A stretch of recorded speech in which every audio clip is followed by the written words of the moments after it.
la question est de savoir, vous savez, l'équipe guinéenne, que ce soit le Cilia ou A', c'est difficile de jouer 90 minutes. C'est-à-dire qu'ils sont excellents en première période, excellents en deuxième période. Oui.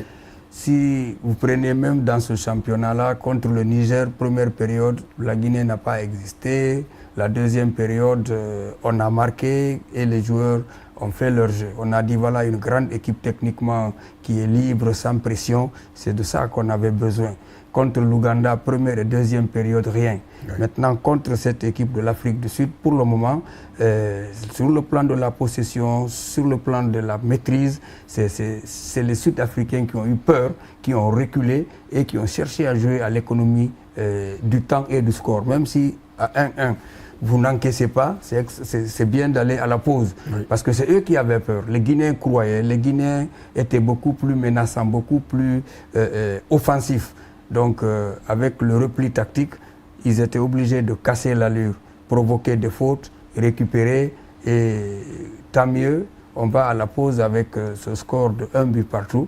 Et je crois que c'est à ce niveau-là où je dois dire, nous avons échangé au téléphone avec le ministre Issa Condé qui nous disait que cette équipe-là, en tout cas sur le plan technique, elle a des qualités. Et si elle joue sur ces qualités, on peut gagner ce match-là.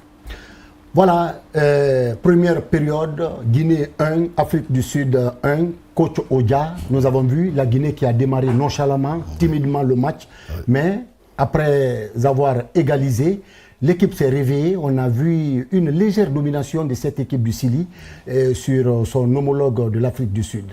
Et vous, en tant que spécialiste en la matière, et quelles sont vos remarques et quelles sont les parties à renforcer en termes de conseils pour toute l'équipe, mais aussi pour le staff technique? Merci. C'est que la première mi-temps, l'Afrique du Sud a pris le match au sérieux. D'abord, l'équipe nationale Chili a pris un but, mais le but là, ça c'est manque de concentration au niveau de la ligne défensive. C'est le deuxième ballon que le gars a récupéré, deuxième ballon, et la réduction aussi de Yoruba aussi est un peu à retard. Et comme dit Maître Oumar Ndiaye, dit certains ont dit gardien, défenseur, parce que si la défense faillit, c'est le gardien qui doit réparer. C'est pourquoi certains ont dit que le gardien de but. Et en plus, nous avons manqué beaucoup de centres, c'est-à-dire offensifs inutiles, parce que le centre doit être précis. Oui. Donc les centres ne sont pas encore précis. Et comme dit Maître Oumar Ndiaye, l'équipe vraiment s'est retrouvée après avoir pris le but. Parce que là, l'équipe est là. Je n'ai même pas fini de dire que nous ne sommes pas dominés. On a égalisé le but. Parce que là, franchement, les enfants sont en train de bien jouer. Ils sont là, ils ne sont pas paniqués. Ils ne sont pas paniqués, comme dit Maître Ouangay. C'est les Sud-Africains maintenant qui se taillent en défensif. Donc l'équipe guinéenne déjà était en offensif parce qu'ils cherchaient toujours coûte à coûte de marquer un deuxième but pour ne pas qu'ils rentrent à la mi-temps sans aggraver le score.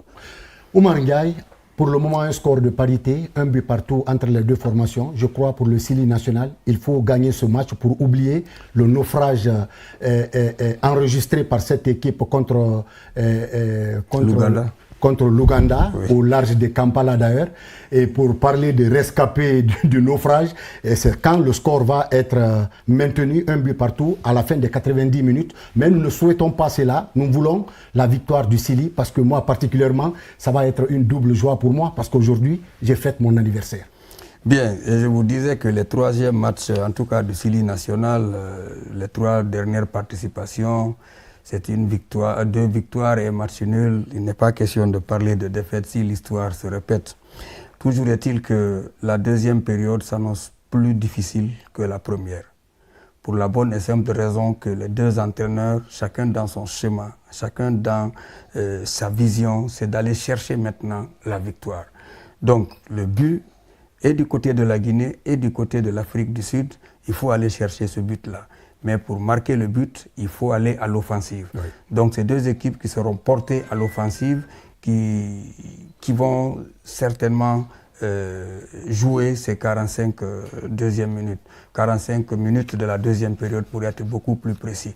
Maintenant, je répète, la seule question c'est de savoir aujourd'hui en fonction du schéma, parce que la Guinée c'est du 4-3-3 à un moment remodelé en 3-4-3.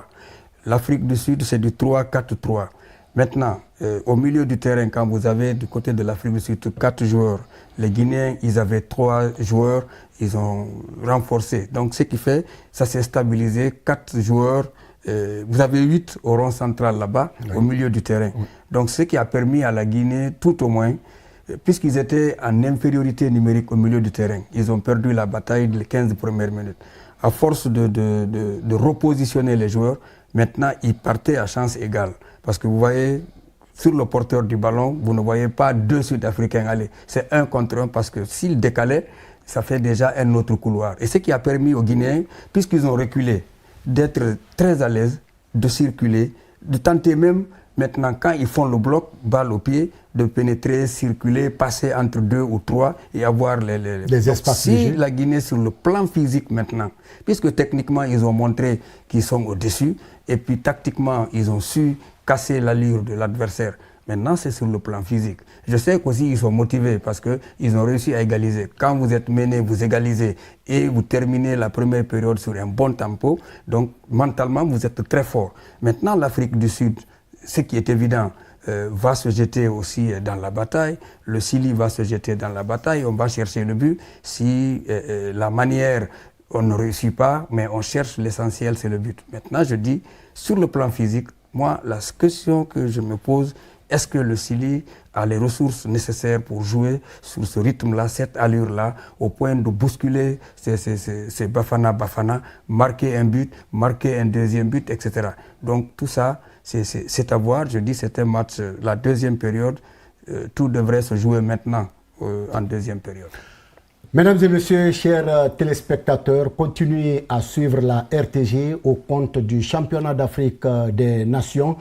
Encore sur ce plateau, entraîneur Odia, Oumar Ndiaye, Kamano Aboubakar, nous allons continuer à faire des analyses en ce qui concerne cette rencontre.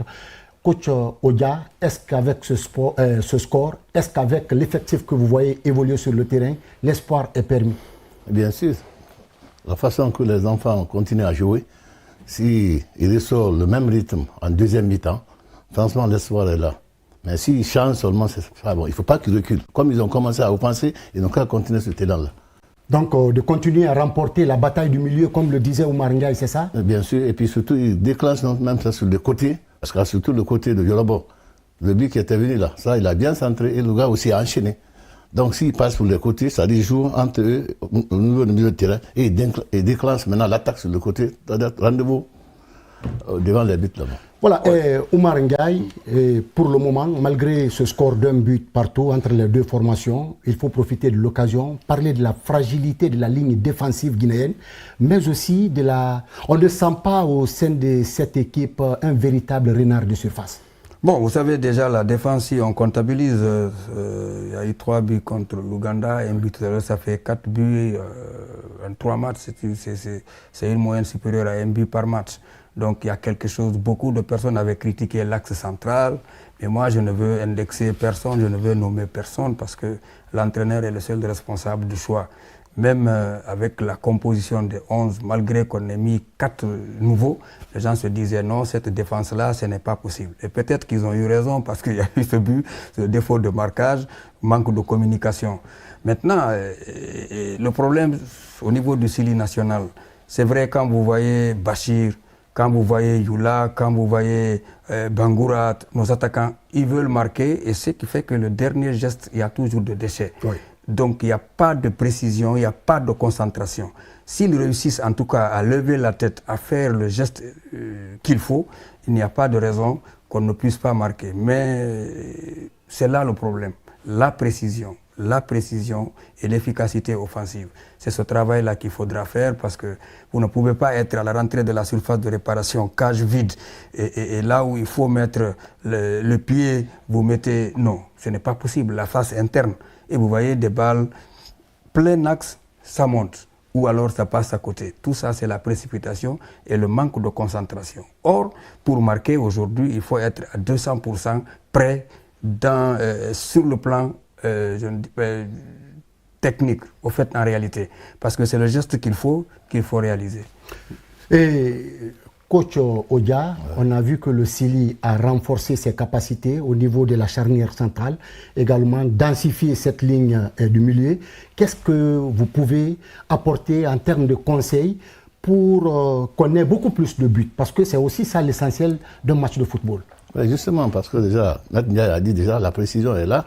Parce que si maintenant un attaquant qui est en face de but, et maintenant que tu n'as pas concentré, et tu ne sais pas où il faut placer, parce que déjà, il faut voir non seulement la position de l'adversaire, et toi-même et tes partenaires. Parce que d'abord, si tu ne regardes pas bien la position de tes partenaires, est-ce que c'est moi qui dois tirer ou bien je dois donner à un partenaire? Donc déjà, il faut qu'il y ait la communication entre eux et permutation dans le jeu. Parce qu'il y a permutation, automatiquement vous allez tromper non seulement la défense adverse. Parce que même quand vous jouez arrêté, déjà tu es déjà marqué. Mais quand vous faites le mouvement d'ensemble là, automatiquement vous allez tromper non seulement la défense adverse. Et continuer à jouer le Vatou, le bloc, Oumar Ndiaye, nous assistons à l'arrivée des 22 protagonistes sur le rectangle vert. Oui, la deuxième période est déterminante, essentielle et pour les joueurs et pour les entraîneurs et même tous les spectateurs, les supporters et même nous au plateau ici. Oui. Nous souhaitons seulement que ce soit ce Sili Commando qui puisse trouver le but et puis qu'à la fin du temps réglementaire, quel que soit le score qu'on dise, la Guinée est sortie victorieuse. Mesdames et messieurs, chers téléspectateurs, ce n'est pas encore terminé. C'était les analyses concernant les premières 45 minutes. Après 45 minutes encore, nous allons nous retrouver sur le même plateau pour continuer à parler des mêmes réalités sportives, c'est-à-dire l'analyse du match Guinée-Afrique du Sud avant de continuer sur le match Ouganda-Niger qui doit se jouer d'ailleurs à partir de 17h. En attendant, continuez à garder votre position de confort et de très bons spectateurs. Avec la RTG, c'est vraiment de la meilleure qualité des choses. Au revoir et à tout à l'heure.